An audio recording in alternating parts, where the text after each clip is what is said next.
Hello everyone, good morning. Today is 31st of July and I welcome you all to the Hindu newspaper analysis discussion. So guys, let's start with the video for the today.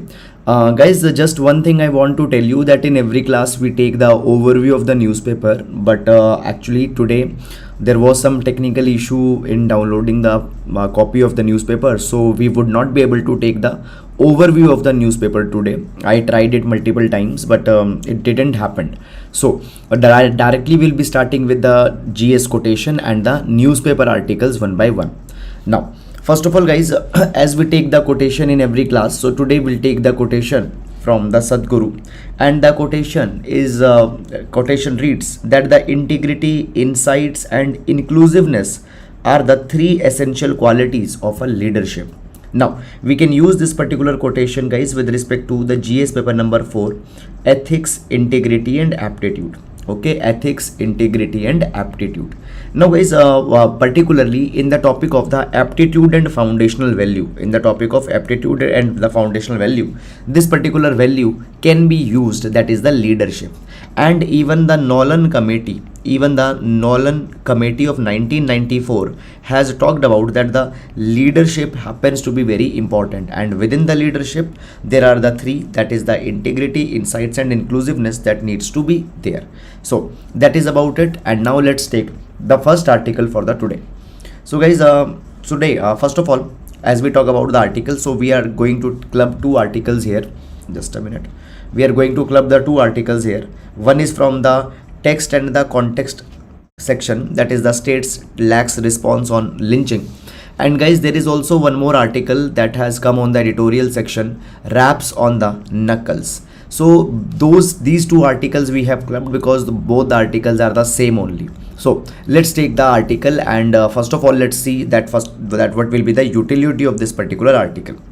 Now guys, the utility of this particular article will be with respect to the GS paper number 1 and GS paper number 2, issues related to the social issue and social justice.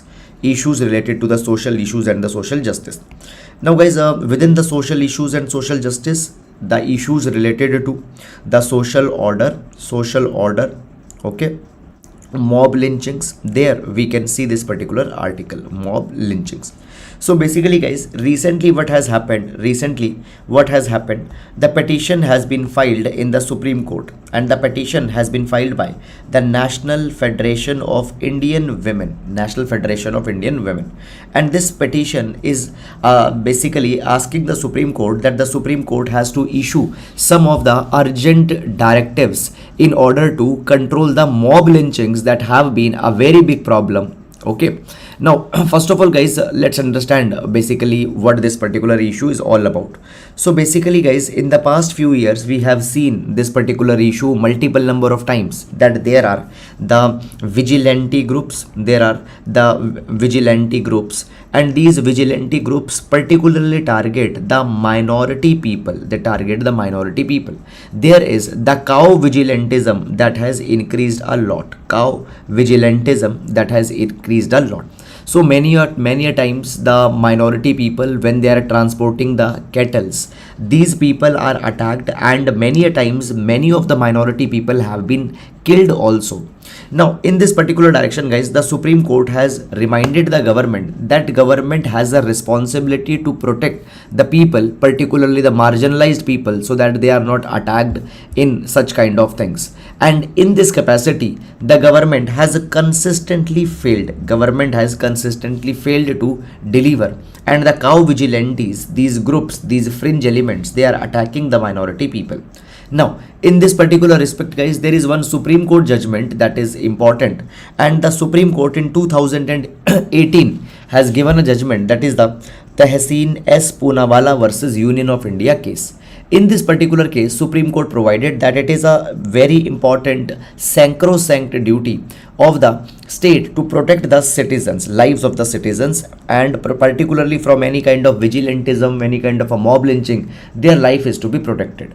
And in the Tehseen S. Poonawalla judgment, Supreme Court issued the directives to the governments that they have to take all these particular steps in order to prevent the vigilantism. Now first of all guys, let's understand that what steps have been suggested by the Supreme Court in this Tehseen Poonawala judgment. So they have suggested that number one they have suggested that there needs to be the appointment of a designated nodal officer. Now this nodal officer will be given a special responsibility to ensure that police is taking the measures to prevent the prejudice motivated crimes, mob lynchings, mob violence. These kind of crimes are to be reduced. So for that thing, the nodal officer has to take the step. Who will be this nodal officer? This nodal officer will be the person not below the rank of the superintendent of police. So superintendent of police and above officer needs to be the nodal officer. Then the second thing that has been provided is that in these cases of mob lynching or wherever the cow vigilantes have attacked the people, there needs to be the immediate lodging of the FIR that has to be done. The moment this thing comes, FIR is to be lodged. Then it will be the duty of the SHO, station house officer, that he has to register the FIR in these cases of the mob lynching and the cow vigilantism, and the SHO has to inform the nodal officer that this kind of a crime has happened, and immediately the families of the victim who have been attacked, they need to be given the protection so that they are not harassed. Then the fourth step that is to be taken here is that, guys, in these kind of a crimes, the investigation should be completed in a time bound manner. It should be completed in a stipulated period in a time bound manner. And secondly, all these particular crimes are to be personally monitored by the nodal officer that is above the rank of the superintendent of police. Okay, SP and above. They have to personally monitor this particular kind of a thing. And then the government, they have also to come out with a scheme to compensate the victims who have been attacked by the cow vigilantes, or who have been basically the victims. They have to be compensated. In case there is a death has happened, then the family of the victim have to be provided some compensation amount. Then the next thing that has been provided in this particular capacity is that if there is any failure to comply with all these directives that we have seen, if there is any failure to comply with the directive either by the police or by the district administration, then it will be taken as an act of deliberate negligence, and again that particular thing, the contempt proceedings can be started by the court. And then finally, it has been said that the states also have to take the disciplinary action against those particular officials who knew that this particular mob lynching or this particular crime will happen, and they have not taken any action, they have not taken any step. Even after knowing this particular thing, against them the steps have to be taken. Okay, now guys, here one important thing is that we can see the case study of the Tamil Nadu. Now, it has been provided by the Supreme Court that in these particular kind of a cases, now the article provides this particular thing that in these kind of a cases, in order to prevent that such kind of a thing should not happen, civil society needs to be very much active, and civil society needs to become on the forefront to ensure these particular kind of an issues. Here, if we see Tamil Nadu, in the Tamil Nadu, civil societies have been very much active, and they are sensitizing the people towards the fraternal relation, that is the relations of the brotherhood between the communities, stereotyping, prejudices against the each other's communities, they have been reduced by these civil societies and all such.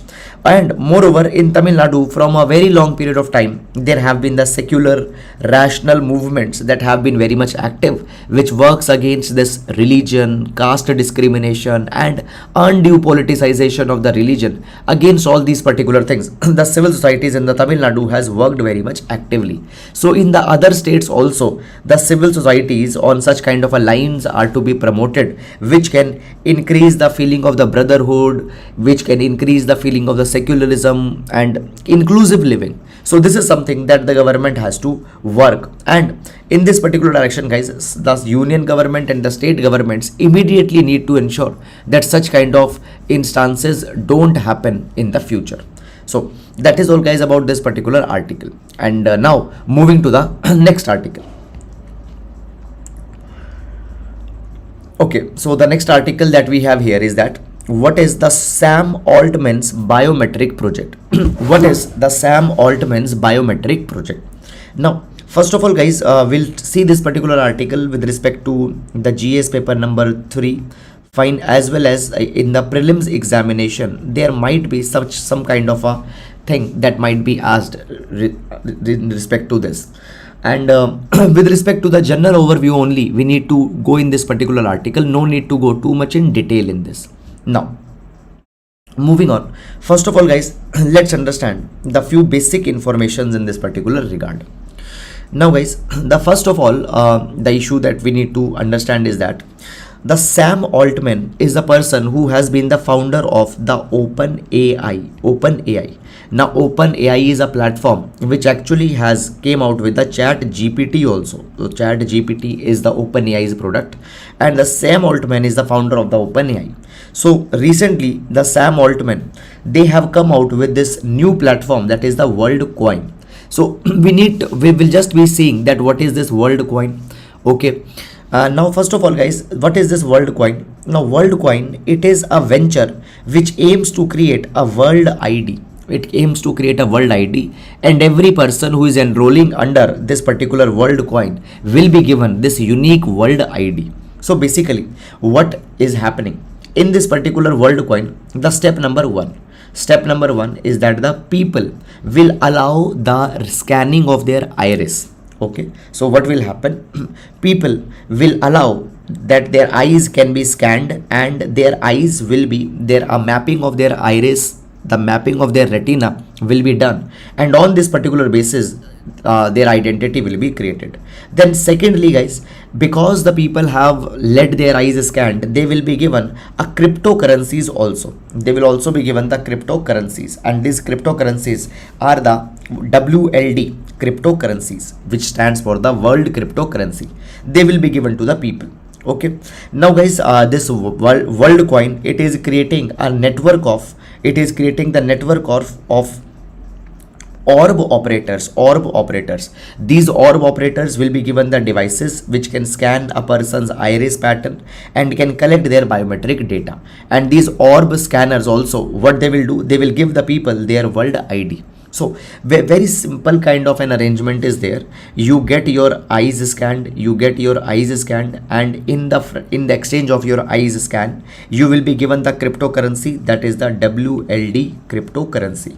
And the Sam Altman says that we want to create a world ID. Now this world ID then can be used for many purposes, for immigration, for identification of the people. Okay, for many such kind of purposes in the future it might be used. But as of now, what will be the future applications of this particular world ID, that has not been given. However, at the same time, the Sam Altman, they also say this particular thing, that we will keep all this particular information very much confidential, and once a person's biometric information has been taken, so in lieu of the biometric information, a unique ID will be created, and that biometric information will be destroyed. So they say that we are also not going to tamper with the privacy of the individuals. But still, there have been many concerns in this particular respect that have been raised with respect to the privacy, that whether it would be kept intact or not.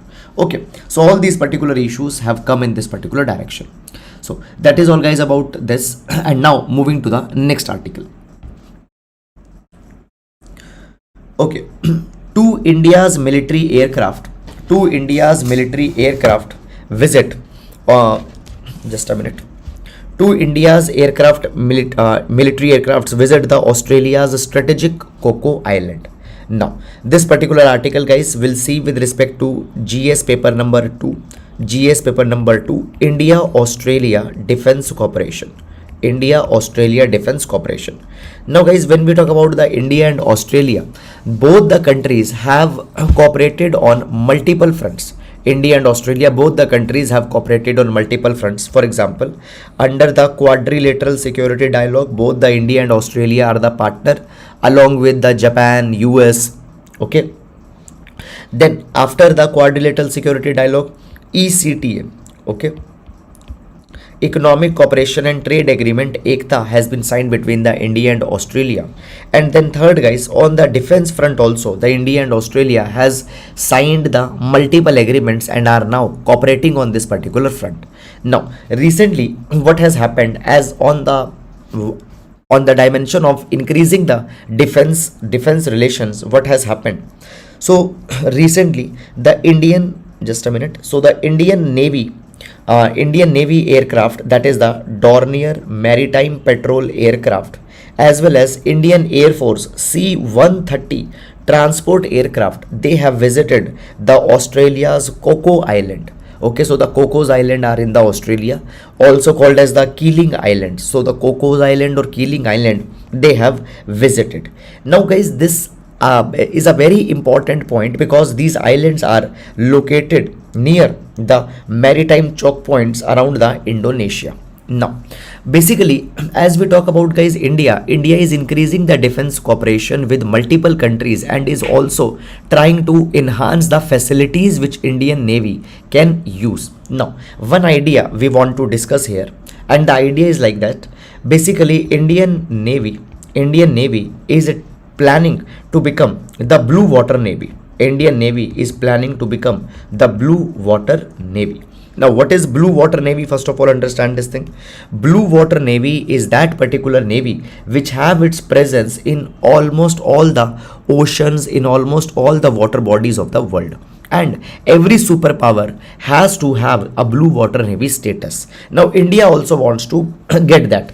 Now for that particular thing guys, India needs to cooperate with many multiple countries so that either they can provide the base to India or they can provide the facilities that the ships can dock there, they can refuel, and then they can move on. So such kind of bilateral, multilateral agreements India has to sign with the multiple countries. And in this particular capacity guys, Australia becomes a very important player here. So guys, as this Indian navies, okay, just a minute, let me delete it. So as we can see that the Indian Navy's Dornier Maritime Patrol aircraft, fine, has docked into has landed here in the Australia's Cocos Island, the cooperation on the defense front is increasing.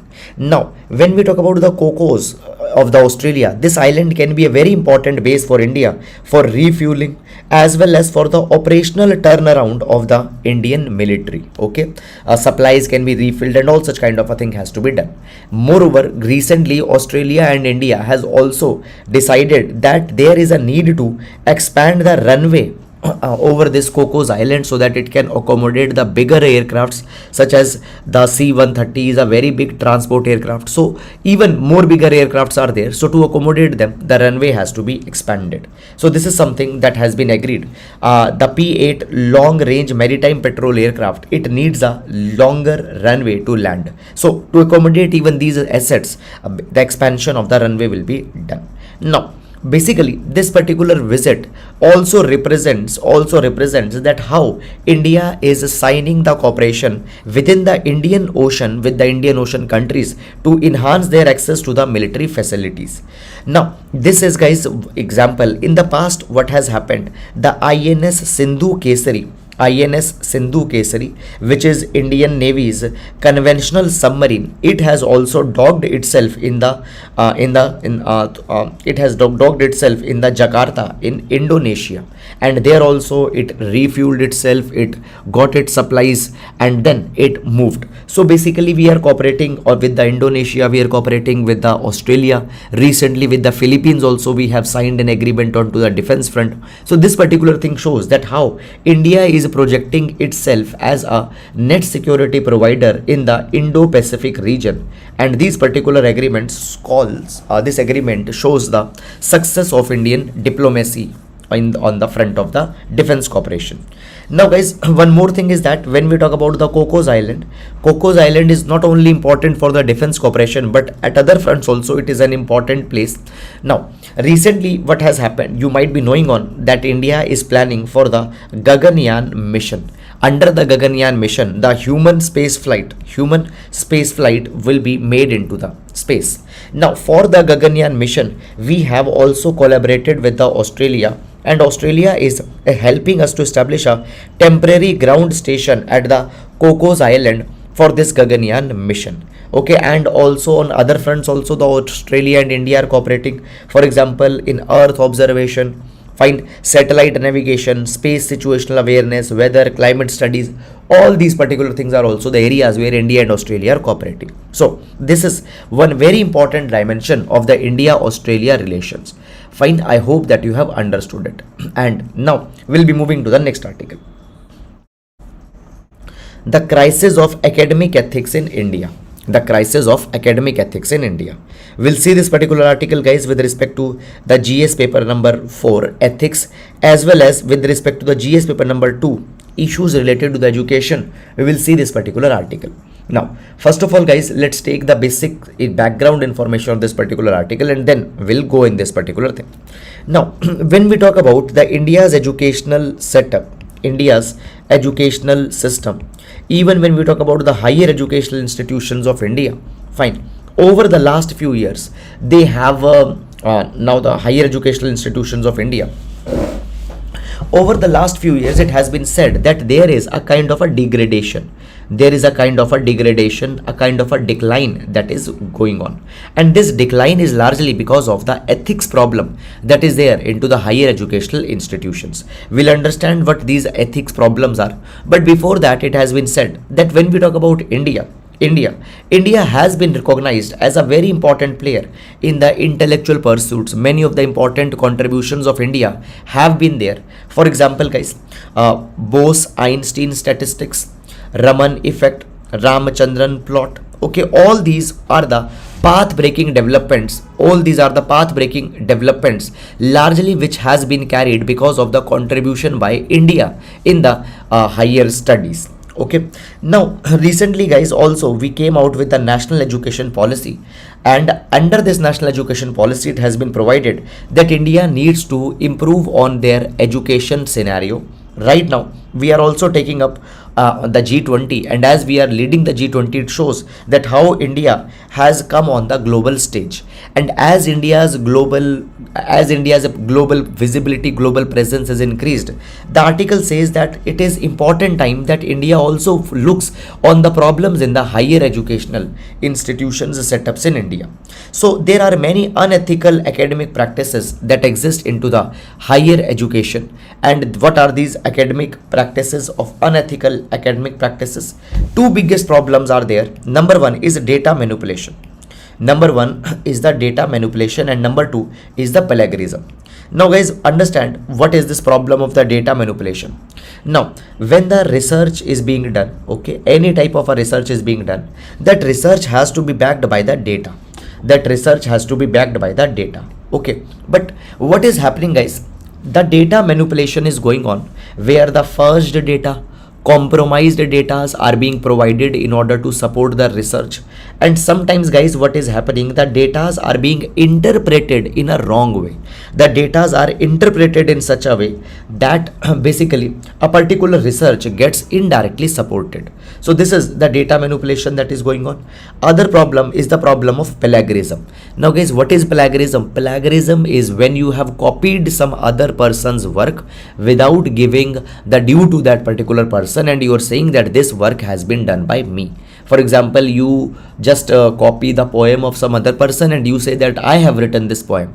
You copy the story of some other person and you say I have written this particular story. This is called as the plagiarism. So in the research work also, a lot of plagiarism is going on where the old researches done by the other scientists, they are just copy pasted and they are said as that this is our own research. So this is something that is going on.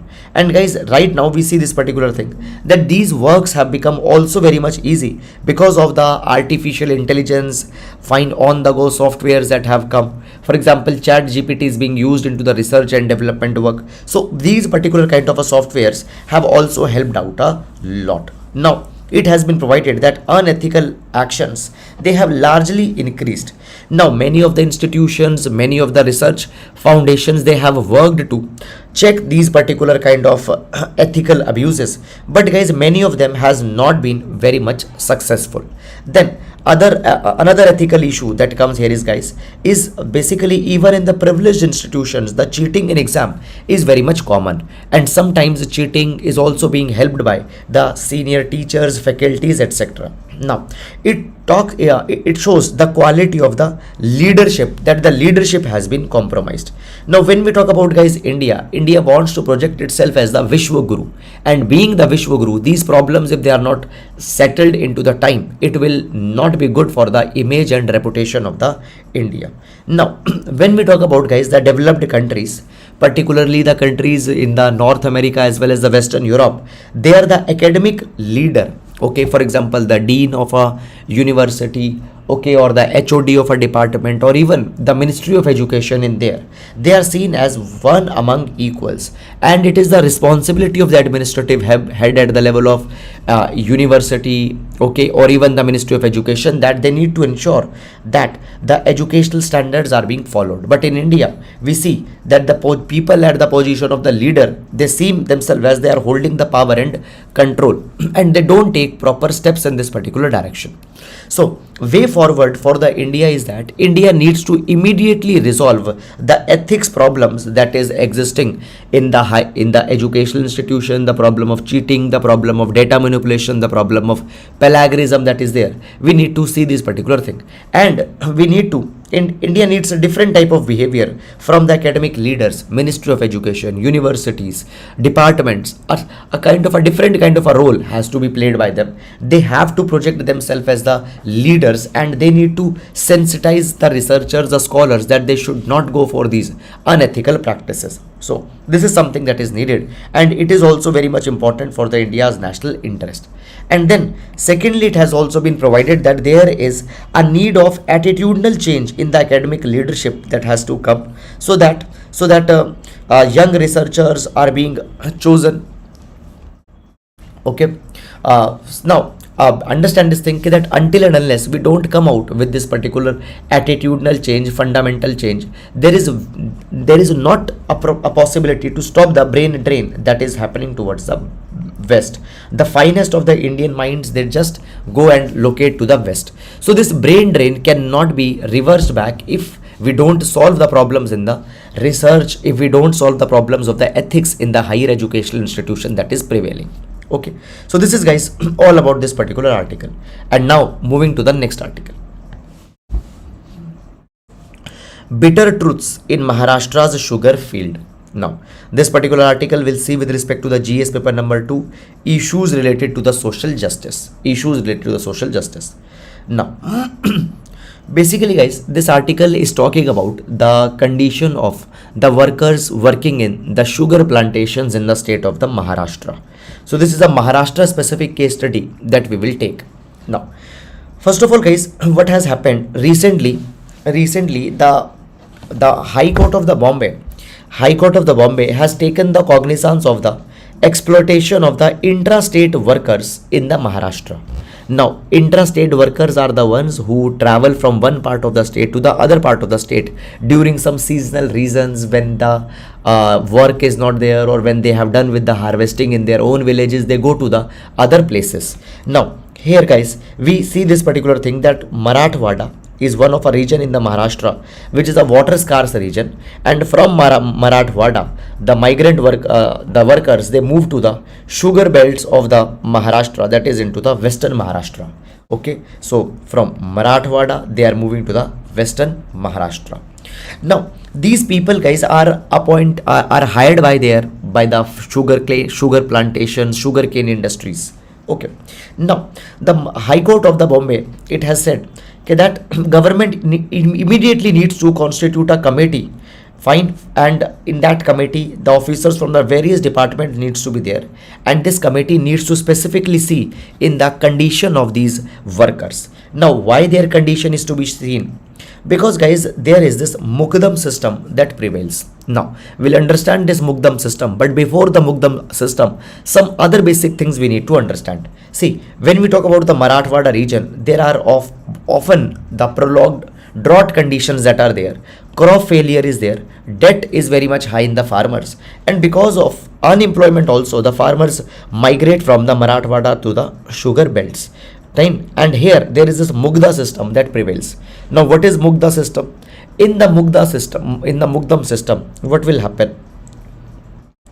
There will be the sugar factories, for example, On another hand, there will be a contractor, a middle person, and then there will be the laborers. Now what will happen? This sugar factory will give money to the contractor, that the contractor gives money to the laborers and laborers family, and this will be a amount of money which they can actually not pay. And because they cannot pay, these laborers have to come onto the farm of the sugar factory, and they have to work there. So basically what happens here, it is exploitative structure of recruiting migrant.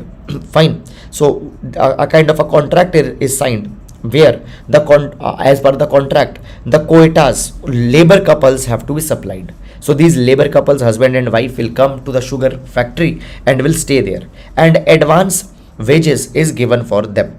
So basically guys, the sugar factory, it needs the large volume of temporary, cheap, reliable and efficient workforce, and this workforce is provided to them by this Mukdam system. Now this guys Mukdam system is still continuing in the Maharashtra, and it has become a very big reason for the exploitation of the workers, and government has not been able to take much of the steps in order to reduce that. Now what has happened, the Ministry of Women and Child Development, it has already come out with the migration tracking system, under which through the help of the technology the migrant workers were to be tracked. Now guys, largely focus of this particular scheme was to target the pregnant, lactating or the new mothers through the system, that is the migration tracking system. But guys, this particular system, now first of all, initially this particular system focused on to the seasonal migrant workers in the tribal districts, and was done to it is done to track the children, pregnant women, lactating mothers, where they are living right now, whether they have given taken the postnatal care or not. Such kind of a things, this particular scheme was being used. But now guys, it has been provided that this particular technology based system can actually also be used to track the other migrant people also, apart from the women. But still it has failed and has not been able to tackle this particular problem properly. Now it has been provided that right now government needs to pay urgent attention that this Mukdam system, where the forced labor or bonded labor is being used, this particular system is needed to be removed, and then high priority is to be given to the plight of these migrant women workers and other. They are not given their right to health, right to safety, right to employment. Nothing is given to them, and they are working on very long hours, harvesting task. Many number of times guys, in the sugarcane industry, there is also the phenomena of the wombless women that also prevail. Wombless women. Now what is this wombless women? The sugarcane factory owners, they ask the women that they go to hysterectomy, they get their uterus removed so that they can work properly on these fields. Okay, so all these particular problems are going on. Now when we talk about the national education policy of 2020, it also focuses on the equitable and inclusive education for all. But when the couple are migrating to the sugar factory, their child also have to accompany them, and there they don't get the opportunity for education, they don't get opportunity for their child labor. So the NEP's fundamentals are also getting defeated through this. So that is all guys about it. And now moving to the next article. Semiconductor mission not limited to domestic demand, Jai Shankar. Now guys, this particular article we have already taken up. Just a minute.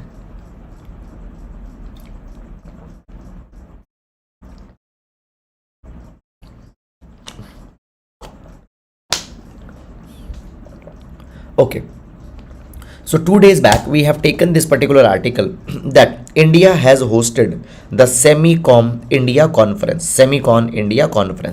Now this Semicon India conference, India invited the semiconductor companies, big investors, that they come India and they invest in the semiconductors. Now guys, when we talk about the semiconductors are the backbone of the electronics industry, IT industry. Semiconductors are small chips which give the computational capacity to every of the device which needs any kind of a computing. In computers, tablets, cars, everywhere these semiconductors are used.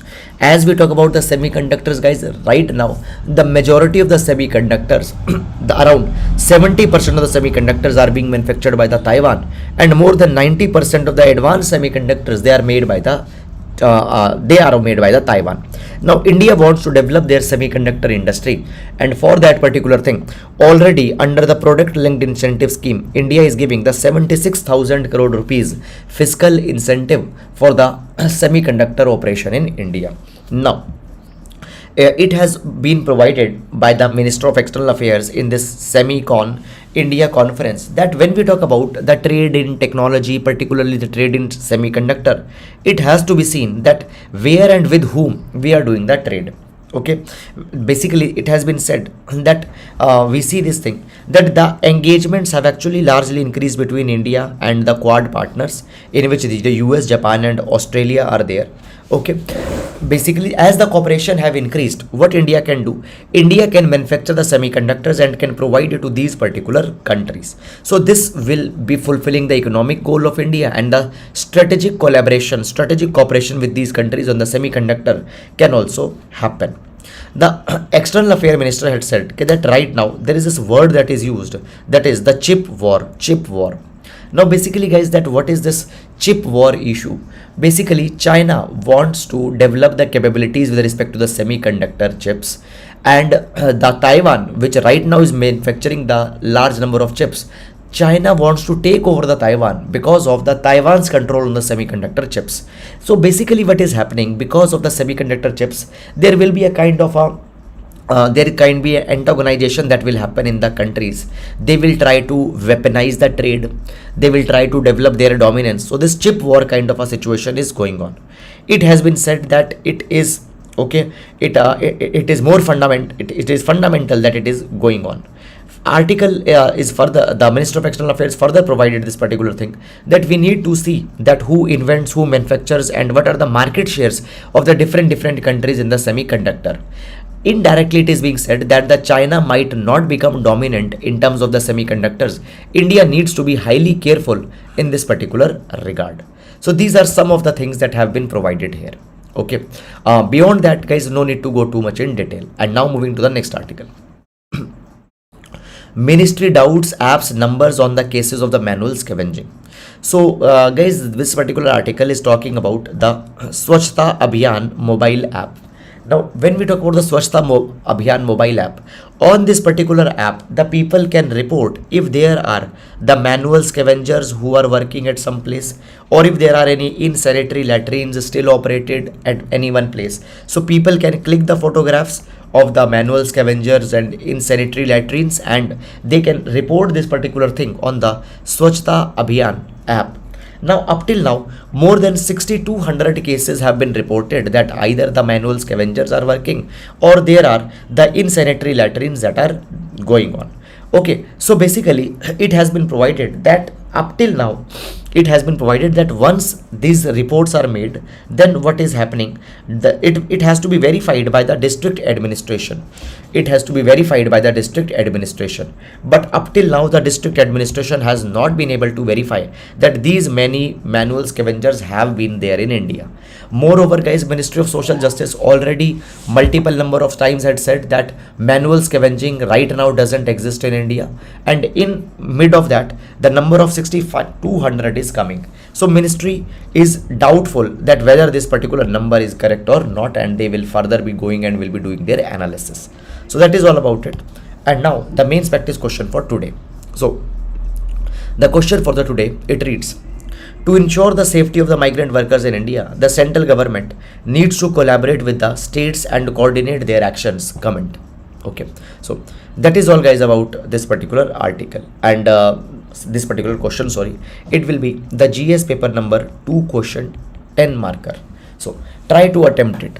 So that is all guys about it. I hope that you have been able to understand it, and with this we come to an end to the today's session. Thank you so much guys.